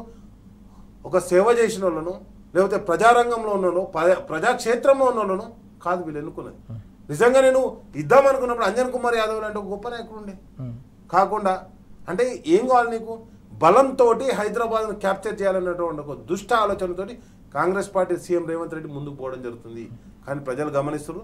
తప్పకుండా ఈరోజు నిజంగా చెప్పాలంటే అక్కడ ఉన్నటువంటి జూబ్లీస్ ప్రజలందరూ కూడా డైలీ వాళ్ళ వర్క్స్ తోటి ముందుకు పోయేటోళ్ళు. కాబట్టి ఇవన్నీ గమనిస్తున్నారు. రాబోయే ఈ ఎలక్షన్ ఏదైతే ఉన్నో జూబ్లీస్ మైనార్టీలు అందరూ కూడా గమనించడం జరుగుతుంది. తప్పకుండా బీసీలకు చేసిన 42% మోసాన్ని నవీన్ యాదవ్ని ప్రకటించగానే బీసీలకు న్యాయం చేసినట్టు కాదు కదా. ఈరోజు నేనేమంటా, ఇంకోటి సానుభూతి వస్తుంది, సో ఓడిపోయిందని సానుభూతి. ఇక్కడ మాగంటి గోపన్న సేవ చేసి మరణించును. ఒక మహిళ కన్నీరు గారుస్తుంటే ఆ కన్నీరును కూడా వెక్కిరించేటువంటి వింత పోకడ ఒక మంత్రులుగా పనిచేస్తూ వాళ్ళు ఏం మాట్లాడతారు? కాబట్టి ప్రతి ఒక్క దాన్ని నేనేమంటాను, ఒక నాటకాన్ని రక్తి కట్టించడానికి కాంగ్రెస్ పార్టీ బీజేపీ పార్టీ కుట్ర చేస్తారు. వాటన్నింటినీ ప్రజలు తిప్పికొట్టడం జరుగుతుంది. తప్పకుండా నేనేమంటానంటే బీజేపీ పార్టీ ఎలక్షన్ రాగానే ఒక మాట మాట్లాడాను మొన్న, ఏది కాదు అసలు సర్పంచ్ ఎలక్షన్లు లేవు, 3 పిల్లల ఎత్తేస్తామని చెప్పేసి అన్నారు. అంటే ఏంది? మైనారిటీ ఓటర్ను రాబట్టుకోవడం. కానీ మరి బీజేపీ పార్టీ దాన్ని వ్యతిరేకించింది. మరి ఆంధ్రప్రదేశ్లో కూడా ఎత్తేసారు కదా, బీజేపీ పార్టీ ఎందుకు వ్యతిరేకిస్తలేదు? మరి బీజేపీ పార్టీ అక్కడ అలయన్స్ ఉంది కదా. అంటే నేనేమంటాను అంటే ఎట్టి పరిస్థితులలో ఓటు పోలరైజేషన్ గురించి ఇద్దరు తిప్పలు పడుతుర్రు. కానీ మైనార్టీలన్నీ గమనిస్తున్నారు, బీసీలందరూ గమనిస్తున్నారు, ప్రజలందరూ గమనిస్తున్నారు. హైదరాబాద్ ప్రజలందరికీ ఏ మైనార్టీ కూడా కోరుకునేది, ఏ బీసీ కానీ కోరుకునేది, ఏ ప్రజలు కూడా కోరుకునేది మాకు డైలీ వర్క్ ఉండాలి, మా ఇల్లు బాగుండాలి. అది కాంగ్రెస్ పార్టీ ఆధ్వర్యంలో కూలిపోయింది. హైడ్రా బుల్డోజర్ వచ్చి కూలగొట్టింది. మూసి రివర్ ఫ్రంట్ వచ్చేసి ఇల్లు కూలగొట్టింది. ఒక ఇల్లు కట్టాలి ఇంతవరకు హైదరాబాద్ లో. కేసీఆర్ కట్టిన ఇళ్లలోనే ఈ రోజు అందరూ కూడా మొత్తం 1,00,000 ఇళ్లలో ప్రజలు నివసించడం జరుగుతుంది. మనం చూస్తున్నాం పూర్తి స్థాయిలో ప్రజలకు ఇచ్చిన గ్యారంటీలు కావచ్చు, 420 హామీలను గాలికి వదిలేయడం కాదు, చివరికి మైనారిటీలకు ఇచ్చిన డిక్లరేషన్లోని హామీలను కూడా పూర్తిగా పాతరేసి ఇప్పుడు ఎన్నికల వేళ మంత్రి పదవి అని చెప్పేసి హడావిడి చేసినంత మాత్రాన మైనారిటీలు నమ్మే పరిస్థితి లేదని చెప్పేసి స్పష్టంగా చెప్తున్న సందర్భం రాకేష్ గారు అలాగే జమీల్ గారు చెప్తున్న సందర్భాన్ని మనం చూస్తున్నాం. దీంతోపాటు మైనారిటీ డిక్లరేషన్లో ఇచ్చిన హామీలు ఏమయ్యాయని చెప్పేసి కూడా ఈరోజు సూటిగా ప్రజలు నిలదీస్తున్న అంశం కూడా స్పష్టంగా మనకు జూబ్లీ హిల్స్ ప్రజాక్షేత్రంలో కనిపిస్తోంది. మరొక కీలకమైన అంశం జమీల్ గారు మనం చూస్తూ ఉన్నాం. రాష్ట్ర వ్యాప్తంగా అనేక జిల్లాల్లో కురిసిన వర్షాలతో ప్రజలు చాలా ఇబ్బందులు పడుతూ ఉన్నారు. అన్నిటికంటే ముఖ్యంగా రైతులు ధాన్యం తీసుకొచ్చి కొనుగోలు కేంద్రాల్లో పెట్టి రోజుల తరబడిగా వేచి చూస్తే ధాన్యం కొనకపోవడంతో ఆ వరదలో మొత్తం ధాన్యం కొట్టుకుపోయిన పరిస్థితి. నిన్న ఒక కాలువలో కొట్టుకుపోయిన ధాన్యాన్ని ఒక మహిళా రైతు తల్లి దాన్ని ఎత్తిపోస్తూ అక్కడికి వచ్చిన కలెక్టర్ కాళ్ళ మీద పడి రోధించిన సందర్భం ప్రతి ఒక్కరి గుండెను కదిలించిన దృశ్యాలు మనం చూసినాం. తెలంగాణ వ్యాప్తంగా ఒక రైతు ఆత్మహత్య కూడా చేసుకున్న సందర్భం కూడా కనిపించింది. మరోవైపు ఎన్నికల ప్రచారంలో పూర్తిగా మంత్రులంతా కూడా ఇక్కడ నిమగ్నమయ్యారనే అంశం మనం చూస్తూ ఉన్నాం. ఓవైపు భారీ వర్షాలు వరదల్లో ప్రజలు ఉంటా ఉంటే పూర్తిగా జూబ్లీహిల్స్ ఎన్నికల ప్రచారంలో వ్యవస్థ అంతా కూడా ఉండాలని ఎట్లా చూడాల్సిన అవసరం ఉంది? ఇది జూబ్లీహిల్స్ ప్రజల్ని ఎట్లా ఆలోచింపజేసే అవకాశం ఉంది?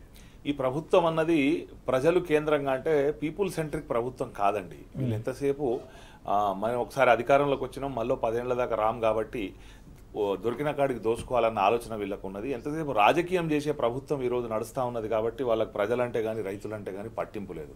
ఈ నిన్న వార్త ఏదైతే కలెక్టర్ గారి కాళ్ళు మహిళా రైతు కాళ్ళు మొక్కిందో అది హుస్నాబాద్ నుండి వచ్చింది. అక్కడ ప్రాతినిధ్యం వహిస్తున్నటువంటి మంత్రి పొన్నం ప్రభాకర్ గారు వారు ఇక్కడ మీకు జూబ్లీహిల్స్ గల్లీలలో గల్లీకి తిరుగుతూ ఉన్నారు. ఆ వారు ఒకడే కాకుండా మొత్తం ఉన్నటువంటి క్యాబినెట్ అంతా కూడా ఇక్కడ జూబ్లీహిల్స్ గల్లీలలో గల్లీకి తిరుగుకుంటా ఓట్లు అడుక్కుంటా ఉన్నారు. పరాభవానికి గురి అవుతున్నారు. మనం ఇందాక మాట్లాడినాం జూపల్లి కృష్ణారావు గారికి అది పరాభవం. ఒక ప్రభుత్వమే వచ్చినట్టు మీరు మంత్రి అని అంటే మీరు వచ్చి మీకు అది పరాభవం. ప్రజలు నిలదీస్తా ఉన్నారు.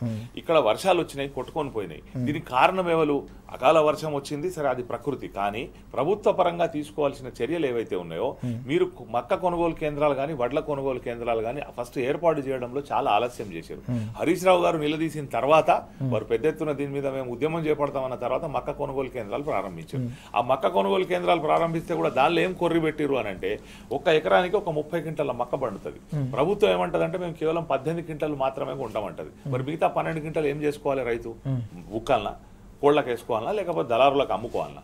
ఇంకోటి ఏంటంటే మద్దతు ధర మక్కకు 2400 ఉన్నది. ఇలా ప్రభుత్వం కేవలం 1800 చెల్లిస్తా ఉన్నది. మరి మద్దతు ధర 2400 ఉన్నప్పుడు ఇలా 600 రూపాయలు దండగొట్టి మీరు ఎవలకు ట్రేడర్లకు లాభం చేస్తా ఉన్నారు. అంటే మీకు రైతులు అన్నది పట్టింపు లేదు. ఈ కొనుగోలు కేంద్రాలు మీరు ఒక నెల ముందే ఏర్పాటు చేసి ఉంటే ఇప్పటికీ అసలు మక్కల కొనుగోలు అయిపోతుండే. ఎక్కడికక్కడ మక్కలు అయిపో. అది మీరు ఆలస్యం చేయడంతో ప్రభుత్వం పూర్తి బాధ్యత వహించాలి. మరి వహించి ఏం చేస్తుంది అంటే ఏమీ చేయదు. వీళ్ళకి అసలు పర్యటించే దిక్కే లేదు. ముఖ్యమంత్రి గారు ఎక్కడ ఉన్నారు అని అంటే మహారాష్ట్రలో లగ్గం పోయిండు.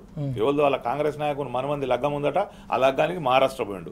మంత్రులు ఎక్కడ ఉన్నారు అని అంటే ఓట్ల బిచ్చం అడుక్కుంటా తిరుగుతూ ఉన్నారు తప్ప ఈ రైతులను బిచ్చగాళ్ళని చేసే పరిస్థితి ఈ ప్రభుత్వంలో దాపురించింది. ఇలా వడ్ల కొనుగోలు విషయానికి వస్తే ఆ కళ్ళాలలో వడ్లున్నాయి. ముందే మీరు తేమ శాతం అని లేకపోతే మాయిశ్చర్ ఉన్నదని చెప్పి ఇబ్బంది చేస్తూ ఉన్నారు.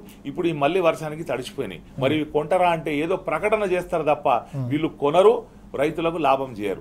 నష్టపరిహారం చెల్లించాలి. ప్రభుత్వం ఏం చేయాలి? ఇంతటి విపత్కర పరిస్థితి వచ్చినప్పుడు నష్టపరిహారం చెల్లించి రైతులను ఆదుకోవాలి. వీళ్ళు అసలు కొన్న పైసలే ఇస్తారో లేదో అని నమ్మకం లేదు. బోనస్ ఇస్తామన్నారు, దాన్ని బోగస్ చేశారు.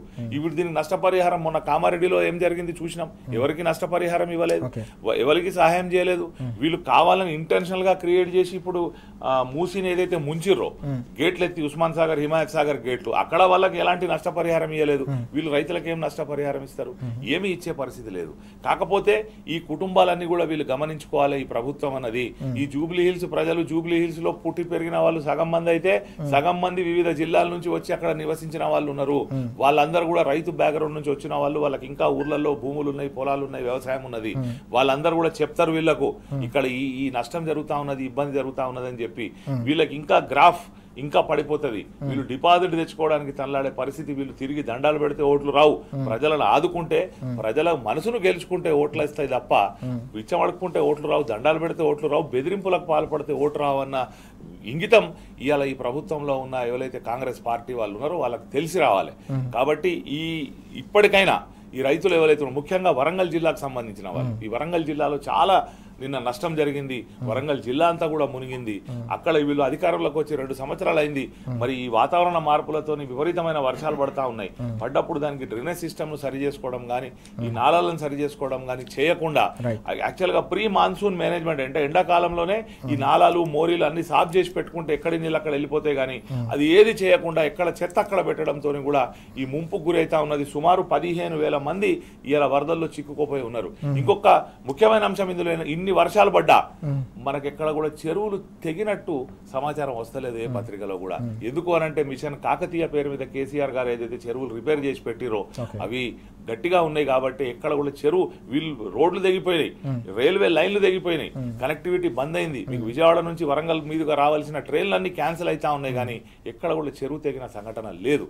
అంతకుముందు ఈ కాంగ్రెస్ ప్రభుత్వం గతంలో ఉన్నప్పుడు కానీ, తెలుగుదేశం ప్రభుత్వం ఉన్నప్పుడు కానీ ప్రతిసారి చెరువులు తెగినాయి, కొట్టుకుపోయిన వార్తలు వస్తున్నాయి. కానీ ఈ మిషన్ కాకతీయతోని చేసిన దాన్ని కూడా ఇవాళ ప్రజలు గుర్తు చేసుకుంటా ఉన్నారు. ఓకే. ఈ విపత్కర పరిస్థితుల్లో ప్రభుత్వం తన బాధ్యత మర్చి రాజకీయం చేస్తూ ఉన్నది. దీన్ని పక్కన పెట్టి ఇప్పటికైనా ఈ మంత్రులందరూ కూడా వాళ్ళ నియోజకవర్గాలకు వాళ్ళ జిల్లాలకు పోయి ఈ రైతులను ఆదుకోవాలని చెప్పి ఈ వేదిక ద్వారా నేను విజ్ఞప్తి చేస్తాను. ఎస్, మనం చూస్తున్నాం రైతులు తీవ్ర స్థాయిలో అవస్థలు పడతా ఉంటే ధాన్యం కొనుగోలు కేంద్రాల్లో ధాన్యం కొట్టుకుపోయి ఆర్థికంగా చితికిపోయి బోరున విలపిస్తూ ఉంటే ఎన్నికల ప్రచారంలో ఓట్ల వేటలో మంత్రులు ప్రభుత్వ యంత్రాంగం అంతా కూడా జూబ్లీహిల్స్లో మోహరించడం అనేది అత్యంత దారుణమైన విషయం అని చెప్పి జమీల్ గారు కూడా స్పష్టం చేస్తున్న సందర్భం మనం చూస్తున్నాం. రైతులను ఆదుకోవాల్సిన అవసరం ఉంది. సరైన సమయంలో కొనుగోలు కేంద్రాలు కనుక ప్రారంభించి ఉంటే రైతులకు ఈ దుస్థితి వచ్చేది కాదు, ఈ రకంగా నష్టపోయేవారు కాదనే అంశాన్ని కూడా గుర్తు చేస్తున్న అంశం మనం చూస్తూ ఉన్నాం. రాకేష్ గారు, బీఆర్ఎస్ హయాంలో, కేసీఆర్ గారి హయాంలో రైతుకు రక్షణ వలయంగా ఒక సంక్షేమ పథకాల సమాహారం ఉన్న సందర్భం, దేశంలోనే ఒక ధీమాగా ధైర్యంగా ఎక్కడ బతుకుతున్నాడంటే తెలంగాణలో బతుకుతున్నాడని చెప్పి గొప్పగా చెప్పుకున్న సందర్భం మనం చూసాం. ఆ రైతు రోజు రోజుకు గుండె పగులుతున్న సందర్భం మనకు కనిపిస్తుంది. కష్టపడి పండించిన, అంటే యూరియా కష్టాలు చూసినాం, కరెంటు కష్టాలు చూసినాం, సాగునీటి కష్టాలు అన్నింటినీ ఓర్చి కష్ట నష్టాల కోర్చి ధాన్యం పండించి కొనుగోలు కేంద్రాలు తీసుకొస్తే ఆ కొనుగోలు కేంద్రాలు తెరుచుకోక అక్కడ కొనుగోలు జరపక రైతాంగం ధాన్యం నష్టపోయిన పరిస్థితి, వర్షాలలో కొట్టుకుపోయిన సందర్భం. ఎట్లా చూడాలి ఈ మొత్తం పరిణామాలని? నిన్న ఏకంగా కలెక్టర్ కాళ్ళు పట్టుకుని దయనీయంగా వేడుకున్న దృశ్యాలు అందరినీ కూడా తీవ్రంగా కలిచివేసిన సందర్భం. మీకు అంటే నిన్న ఒకటి గమనించండి బేసికల్గా, ఎందుకంటే మేమంతా వ్యవసాయం నుంచి వెళ్ళి వ్యవసాయ కుటుంబాల నుంచి వచ్చినాం కాబట్టి ఊళ్ళలో గ్రామాల్లో వ్యవసాయం ఉంది కాబట్టి వడ్లన్నీ అక్కడ పోసారు. ఏమన్నా వడ్లు కుప్ప పోసారు కానీ బస్తాలు ఉన్నాయి ఆడ. గోనె సంచులు ఇయ్యలే, గోనె సంచులు లేవు. ఇప్పుడు ప్రధానమైన సమస్య గోనె సంచులు. ఇప్పుడు ధాన్యం పండంగానే ఏం కావాలి రైతుకు? గోనె సంచి కావాలి. గోనె సంచి లేదాడా? గోనె సంచి లేకపోతే ఆనపడంగానే కొట్టుకోపోకపోతే ఏమవుతాయి? గోనె సంచి ఇవ్వాలి, సుతిల్ దారాలు ఇవ్వాలి. అవి ఇవ్వకుండా ఇక పంట నష్టపోయినామంటున్నాం. అది బయట కాదు, మార్కెట్ యార్డ్లోనే జరిగింది. కొట్టుకపోయింది కూడా మార్కెట్ యార్డ్లోనే. అంటే తాటిపత్రాలు ఇవ్వలే. నువ్వు ఇవ్వాల్సిందేంది రైతులకు? ఇప్పుడు కేసీఆర్ గారు ఉన్నప్పుడు కరోనా టైంలో కూడా ఇంత కష్టం రాలే. కానీ ఒక్క వాన పడతా అని చెప్పేసి, తుఫాన్ వస్తా అని చెప్పేసి ప్రకటించారు కదా. మరి నువ్వు మార్కెట్ యార్డ్లు ఉన్న వాటికి కూడా రక్షణ కల్పించకపోతే, రైతులను అప్రమత్తం చేయకపోతే ఈ మంత్రులు అంతా ఏం చేస్తున్నట్టు? ఎక్కడన్నా గోనె సంచులాలు ఎత్తున్నాయా మీకు? ఒడ్లు చూడాలి, ఎక్కడైనా చూడాలి. కాబట్టి నేనేమంటున్నా, ప్రధానంగా ఒకటి, ఎందుకు ఇవ్వాలి గోనె సంచులు? ఇదొక ప్రశ్న. మళ్ళా ఇచ్చినవనుకో బోనస్ అడుగుతాడు, 500 రూపాయలు అడుగుతాడు. నా పంటకు బోనస్ ఇస్తాను కదా, నువ్వే చెప్పినావు కదా, సన్నమై దొడ్డు నేను ఇస్తా బోనస్ ఇస్తాను కదా. బోనస్ కాదు, బోగస్ ప్రభుత్వం నడుస్తుంది. మనం యూరియా అప్పుడు చూసినాం, చెప్పుల లైన్లలో పెట్టిరు. కరెంటు కష్టాలు చూసినాం, అర్ధరాత్రికి మళ్ళీ మోటార్లు వేసుకునేటువంటి పరిస్థితి. ఈరోజు వాటిలో కొనుగోలు కేంద్రాల కష్టాలు చూస్తాం. రైతులు ఎక్కడైనా ప్రశాంతంగా ఉండనిస్తుర్రా అండి? రైతు బంద్ వేయరు, రైతు రుణమాఫీ చేయరు. ఇప్పుడు కష్టపడి పండించిన ధాన్యాన్ని కొనుగోలు చేయరు, కనీసం గోనె సంచులు ఇయ్యరు. ఇది కదా పరిస్థితి, దుస్థితి. కాబట్టి ఇవన్నీ ప్రజలు గమనిస్తారు కాదు, ప్రజలు గమనించినా వాళ్ళ తరఫున పోరాటం చేయడానికి కేసీఆర్ గారు లాంటి ఒక బలమైన నాయకుడు అన్న సందేశాన్ని నిరంతరం అందిస్తాం. అది నీళ్ళ దోపిడీ జరిగితే కేసీఆర్ గారు, ఇప్పుడు కేసీఆర్ గారు ఎప్పుడు కృష్ణా నీళ్లు దోసుకపోతా అంటే ఆ రోజు మీటింగ్ పెట్టడం జరిగింది. బంకంచర్ల గురించి హరీష్ రావు గారి నేతృత్వంలో ఒక కమిటీ వేయడం జరిగింది, దాని గురించి పోరాటం చేయడం జరుగుతుంది. పవర్ పాయింట్ ప్రజెంటేషన్ ఇచ్చి నేనేమంటానంటే, ఎక్కడికక్కడ ప్రతి ఒక్క దాని మీద పోరాటం జరుగుతుంది. హైడ్రా బాధితులు, లఘుచర్ల బాధితులు, లేదా కంచగచ్చిబౌలి బాధితుల గురించి కేటీఆర్ గారు కొట్లాడుతూనే ఉన్నారు. కాబట్టి ప్రజల పక్షాన ఎవరున్నారు పోరాటం చేసేవాళ్ళంటే, ఎస్ మా బీఆర్ఎస్ పార్టీ ఉంది, కేసీఆర్ గారు ఉన్నారు అని చెప్పేసి ఒక అద్భుతమైన సందేశాన్ని అందిస్తారు. ఈరోజు సాయంత్రం నుంచి కేటీఆర్ గారి బస్సు రోడ్ షోలు కూడా స్టార్ట్ అవుతున్నాయి. ప్రజలు ఆతృతగా ఎదురు చూస్తున్నారు. ఎందుకంటే ఐటీ రంగం కుదేలైపోయింది. గతంలో ఒకటే చెప్తున్నా, ఒక 1,00,000 SFT లేని బిల్డింగ్ కట్టి మొత్తం హైదరాబాద్ డెవలప్ చేసిన అంటే రజనీకాంత్ వచ్చి చెప్పింది దానికి సమాధానం, మీరు నేను కాదు. నేనేమంటున్నాను, రజనీకాంత్ వచ్చి నేను ఇండియాలో ఉన్నానా లేకపోతే అమెరికాలో ఉన్నానా అని ఫీల్ అయినా అని చెప్పేసి అన్నాడు, న్యూయార్క్లో ఉన్నానా అన్నట్టు ఫీల్ అయ్యాడు. నేనేమంటానంటే, ఈరోజు కేటీఆర్ గారు ఏదైతే రోడ్ షో చేసేటువంటి ప్రాంతం మొత్తం కూడా ఐటీ సెక్టర్ మీద డిపెండెంట్ సెక్టర్. ఒక ఐటీ ఎంప్లాయ్ ఒక్కలే బతకరండి. ఒక ఉద్యోగస్తుడు, ఒక ఐటీ ఉద్యోగస్తుడు అంటే ఆయన మీద డిపెండ్ అయ్యేటోళ్ళు 6 people ఉంటారంట. అండ్ నెక్స్ట్ వచ్చేసి గతంలో ఎక్స్పోర్ట్స్ ఏవైతే ఉండేనో వాటన్నింటినీ లక్షల కోట్లకు తీసుకుపోయినటువంటి ఘనత కేటీఆర్ గారు. సింగిల్ విండో సిస్టమ్ పెట్టి ఇండస్ట్రీస్ కావచ్చు, అదే విధంగా టీ హబ్ లాంటి ఇన్నోవేషన్ సెంటర్ కావచ్చు, అవన్నీ చేసినటువంటి ప్రజలందరూ కేటీఆర్ స్పీచ్ గురించి ఆతృతగా ఎదురు చూస్తున్నారు. అండ్ నెక్స్ట్ వచ్చేసి ఈ ఒకటే చెప్తుండే కేటీఆర్ గారు నిజంగా ఓడిపోయిన తర్వాత నేను అంటే ప్రభుత్వం పోయింది మాది, మాకేం సంబంధం మీ రాష్ట్రంతో అని చాలా మంది నాయకులు అనుకుంటారు. కానీ కేటీఆర్ గారు అట్లా లేరు. ఇప్పటికి కూడా నిరంతరం ఏ దేశంలో ఇన్విటేషన్ వస్తే ఆ దేశం పోతాడు, మా రాష్ట్రంలో పెట్టుబడి పెట్టండి అంటారు. అది అమెరికా కావచ్చు, లేదా కేరళ కావచ్చు, ఎక్కడికి పోయినా కానీ ఏమని అడుగుతుండు, మా రాష్ట్రంలో పెట్టుబడులు పెట్టండి అని అడుగుతుండు. కాబట్టి అలాంటి నాయకుడిని ఈరోజు నవతరం కోరుకుంటున్నటువంటి నాయకుడిని, ఒక కొత్త నాయకుడిని కేటీఆర్ గారి సందేశం వినడానికి ప్రజలందరూ కూడా సిద్ధంగా ఉన్నారు. అండ్ నెక్స్ట్ నాట్ ఓన్లీ ఈ స్టేట్ కాదు, దేశం మొత్తం కూడా కేటీఆర్ స్పీచ్ ను చాలా లైక్ చేస్తారు. ఎందుకు? దేశం గ్రోత్ గురించి ఆలోచిస్తుండు, రాష్ట్ర గ్రోత్ గురించి ఆలోచిస్తుండు, తెలంగాణ ప్రజల బాగు గురించి ఆలోచిస్తుండు. నిజంగా కూడా కేసీఆర్ గారి సమయంలో ఒక అద్భుతం చూసినామండి. కేసీఆర్ గారు అభివృద్ధి పథకాలను డిజైన్ చేస్తే దానికి కావాల్సినటువంటి నిధులన్నీ కూడా కేటీఆర్ గారి ఆధ్వర్యంలో ఇండస్ట్రీల రూపంలో, ఐటీ రూపంలో, ఈ రాష్ట్రంలో పెట్టుబడుల రూపంలో వచ్చేటి. ఒక అర్బన్ మున్సిపల్ శాఖ మంత్రిగా ఈరోజు మనం వరంగల్లో చూసినాం. మొత్తం ఏంది, ఎందుకు వరద వచ్చిందట తెలుసా? వరంగల్లో అడిగితే మోరీల్ జామే వరద వచ్చిందట. వాన పడితే పడ్డది, 30 సెంటీమీటర్ల వాన పడ్డది. కానీ ఎప్పుడు గుర్తుపెట్టుకోండి, ఒక క్యాపిటల్, కాకతీయుల క్యాపిటల్ వరంగల్, ఏ క్యాపిటల్ కూడా ఏ రోజు మునిగిపోదు. కానీ ఈ రోజు వరదలు సృష్టిస్తుందంటే కాంగ్రెస్ పార్టీ. మనం చూస్తున్నాం పూర్తి స్థాయిలో ఓవైపు వ్యవసాయ రంగాన్ని కుదేలు చేసి మరోవైపు పారిశ్రామిక రంగాన్ని పూర్తిగా దెబ్బతీయడంతో అన్ని వర్గాలకు సంబంధించిన ప్రజలు కాంగ్రెస్ పార్టీని తిరస్కరిస్తున్నారని చెప్పేసి రాకేష్ గారు చాలా స్పష్టంగా చెప్తున్న సందర్భం. గతంలో హైదరాబాద్ బ్రాండ్ ఇమేజ్ను విశ్వవ్యాప్తం చేసి హైదరాబాద్ను ఒక పెట్టుబడులకు స్వర్గధామంగా, ఉపాధి అవకాశాల గనిగా తీర్చిదిద్దిన సందర్భం ఉంటే ఇప్పుడు పూర్తిగా వ్యాపారవేత్తలను బెదిరించే పరిస్థితి ఉంది. అలాగే రైతాంగాన్ని పూర్తిగా తుపాకులు పెట్టి బెదిరించే పరిస్థితి ఉందని చెప్పేసి దక్కన్ సిమెంట్ వాళ్ళని చూసినాం కదా, ఇండస్ట్రియల్లోని ఇళ్ళకి పిలుచుకొని బెదిరించుకుంటారు ఆఫీసర్లకు. ఆ కేసు ఏమైంది ఇప్పటివరకు కూడా తెలియదు. మళ్ళీ ఈ బెదిరింపుల పరమాన్ని కూడా పూర్తిగా జూబ్లీహిల్స్ ప్రజలు గమనిస్తున్నారు. అన్నిటినీ ఆలోచించిన తర్వాత మాత్రమే, పూర్తి స్థాయిలో సమగ్రంగా ఆలోచించిన తర్వాతనే నిర్ణయం తీసుకునేందుకు సిద్ధంగా ఉన్నారు. నిన్న పెద్దమ్మ మాట్లాడిన మాటలే దీనికి ఒక నిలువెత్తు నిదర్శనంగా, చైతన్యానికి ప్రతీకగా, జూబ్లీహిల్స్ ప్రజల స్ఫూర్తికి ఒక నిలువెత్తు నిదర్శనంగా నిలుస్తున్నాయనే అంశం కూడా ప్రధానంగా మనం చూస్తూ ఉన్నాం. Thank you very much Rakesh గారు, అలాగే జమీల్ గారు చర్చలో పాల్గొన్నారు. ఇది వాటి వార్తలు వాస్తవాలు. నమస్తే.